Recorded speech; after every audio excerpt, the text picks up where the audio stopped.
Chers amis, bonjour. Nous sommes le mercredi 1er mai 2024. Il est 9 heures. Quelques news de l'Arménie, de l'Artsakh et de la diaspora arménienne.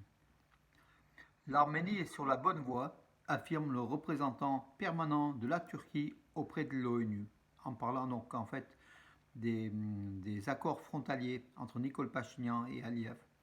Le principal facteur pour le rétablissement de la paix stable dans le Sud-Caucase est le retour des villages azerbaïdjanais occupés par l'Arménie, a déclaré Ahmed Yildiz, le représentant permanent de la Turquie auprès de l'ONU, lors d'une interview à son bureau à Ankara. Il a souligné que parvenir à un accord de retour des 4 villages de la région de Kazakh dans la région de Tavouch en Arménie à l'Azerbaïdjan est avant tout une opportunité historique pour l'Arménie.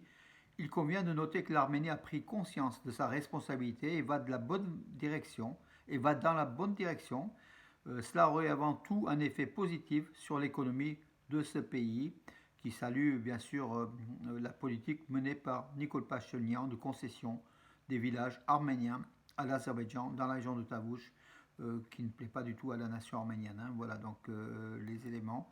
La Turquie est derrière l'Azerbaïdjan, la Turquie impose, la Turquie réagit dans les affaires internes de l'Arménie. Voilà où on en est aujourd'hui.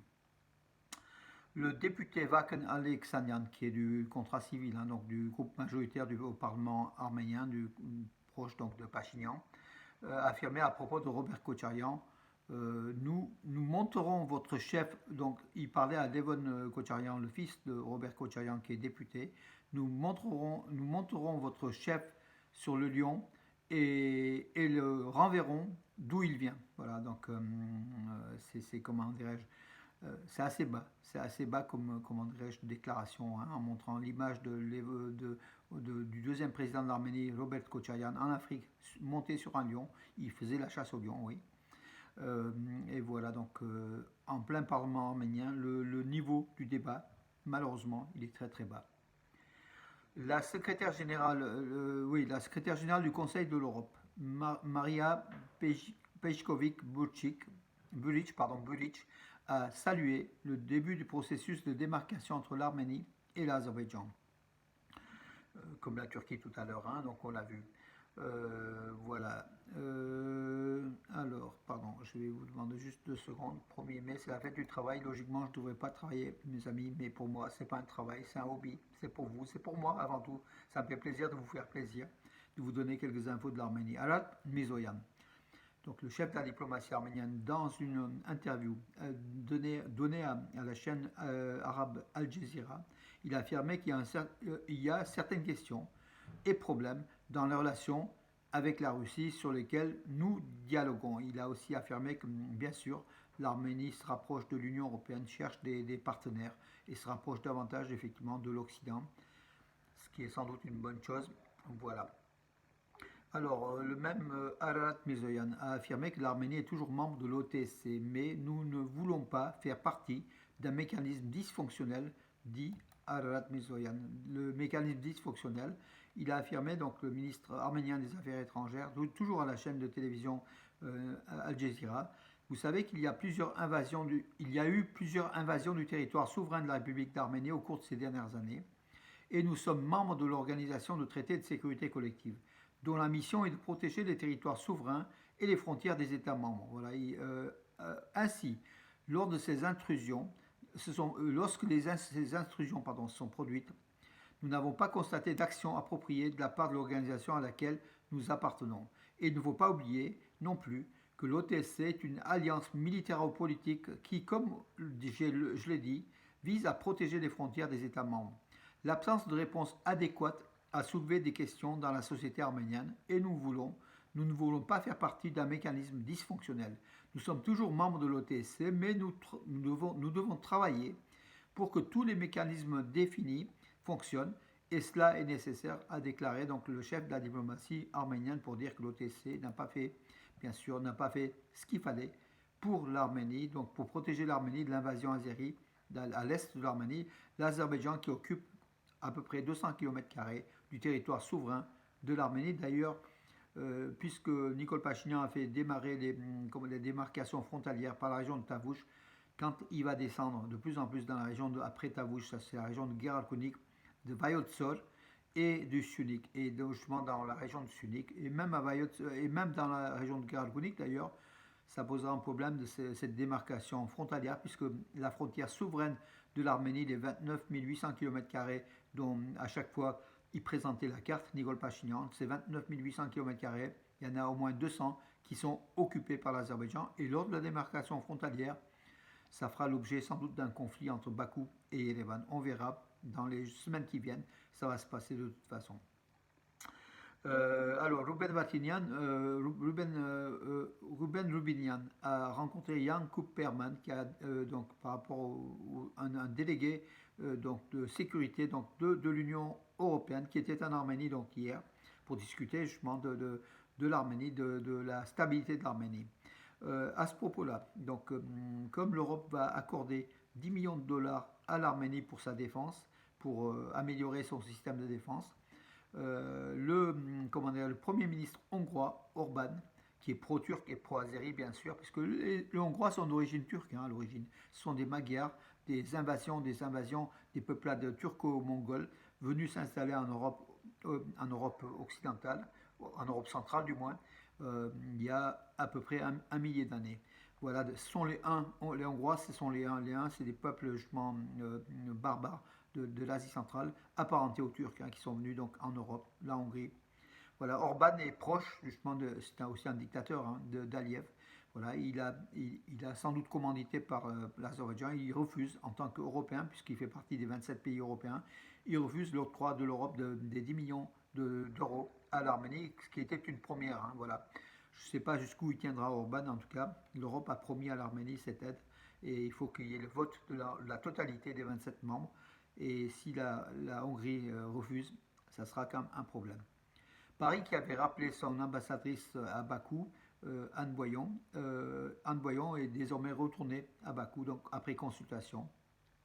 Pourtant, ça chauffe entre l'Azerbaïdjan et l'Arménie. Hier justement, le ministre de l'Intérieur, dans une interview, même à l'AFP, le ministre de l'Intérieur français, avait affirmé que l'Azerbaïdjan fait tout pour, par la Nouvelle-Calédonie, fait tout pour déstabiliser la France par rapport à justement la France qui est le soutien de l'Arménie. L'Azerbaïdjan veut déstabiliser la France par rapport à cela. Darmanin donc, a eu des propos assez durs, qui sont d'ailleurs réels et justes. Et puis merci aussi à mes amis sur, dont Émirian, dont un certain Émirian, sur mes amis sur Facebook, qui me signalent régulièrement des articles dont on fait paraître sur Armée News ou dont on fait paraître sur des réseaux sociaux. En tout cas, on suit pratiquement tout ce qui se passe dans les médias liés aux Arméniens et à l'Arménie. Voilà. Le commandement de la mission de l'OTAN au Kosovo, donc, où il y a un contingent arménien, ce commandement a visité les forces du KFOR, en fait, qui protègent de l'OTAN, en fait, qui protègent le Kosovo, les soldats de paix. Il y a un contingent arménien. Ils ont eu la visite donc des responsables de l'OTAN, justement, et puis avec remise de diplôme pour la assiduité c'était le général de brigade Joseph Bozicevic qui a et le colonel Tim Daly, qui est le chef d'état-major de la mission KFOR, qui a remis au capitaine Vartan Amirian, le responsable de la brigade arménienne, enfin le commandement du groupe arménien déployé au Kosovo. Ils sont plusieurs dizaines, donc depuis déjà des années. Donc ils ont reçu un diplôme, voilà, pour féliciter justement l'Arménie de sa participation aux forces de l'OTAN, forces de protection de paix.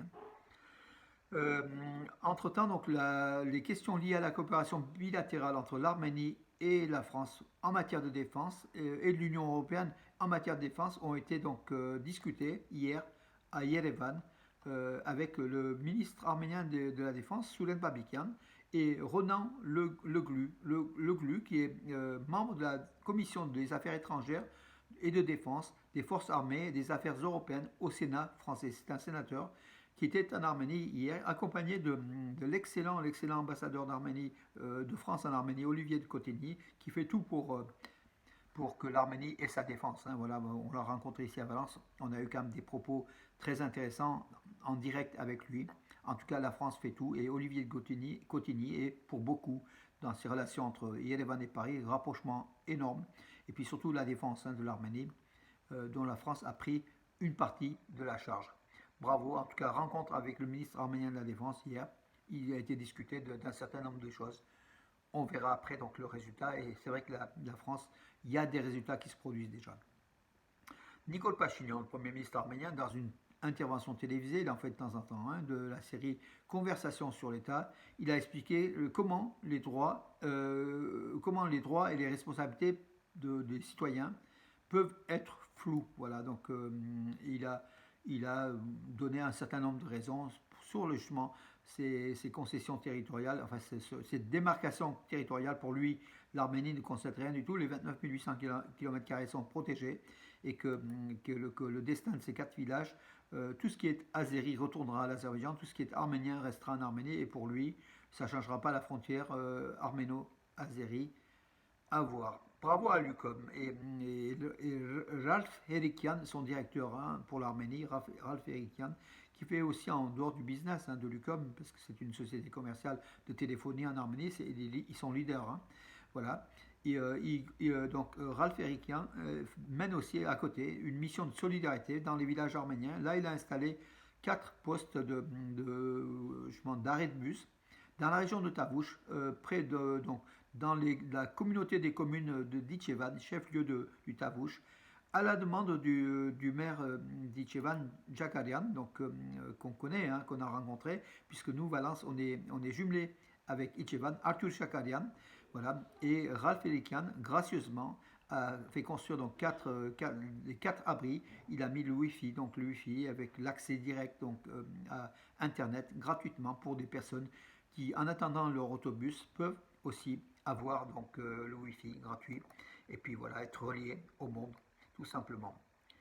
Voilà mes amis, je regarde si j'ai fait le tour. Oui, bien sûr, des chefs religieux et des personnalités publiques de plus de 40 pays tiendront des réunions à Chouchi, dans Chouchi occupé, à Bakou et dans Chouchi occupé.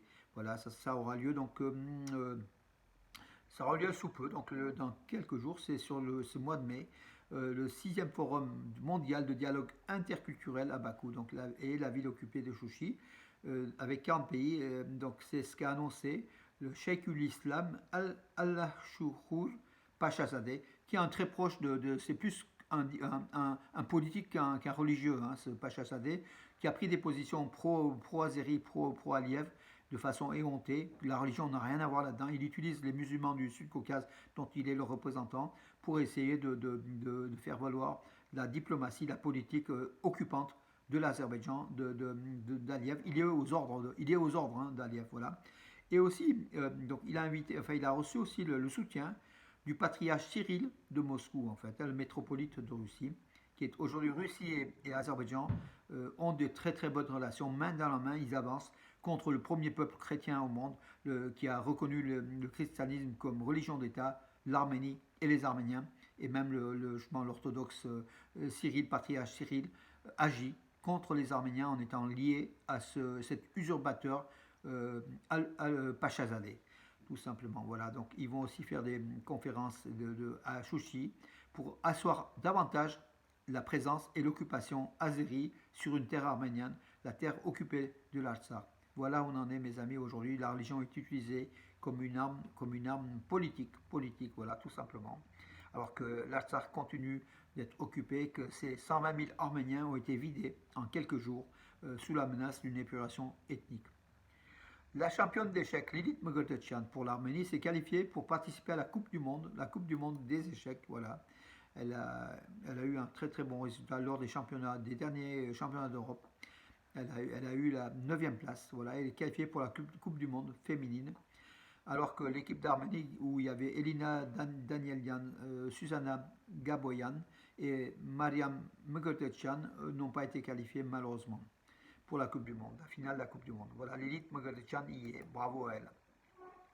Écoutez, donc oui, il y aura un tournoi, donc le Massis Club d'échecs, et ça je dis pour la présidente Anne Jambon, qui est notre amie, qui est arménienne, qui organise donc à rue d'Arménie à Lyon, en fait, un tournoi d'échecs rapides pour jeunes, la 6e étape, le Massis Club, qui est un club arménien de la région Rhône-Alpes, où il n'y a pas que des Arméniens, hein, les joueurs d'échecs donc de la région seront réunis pour un tournoi.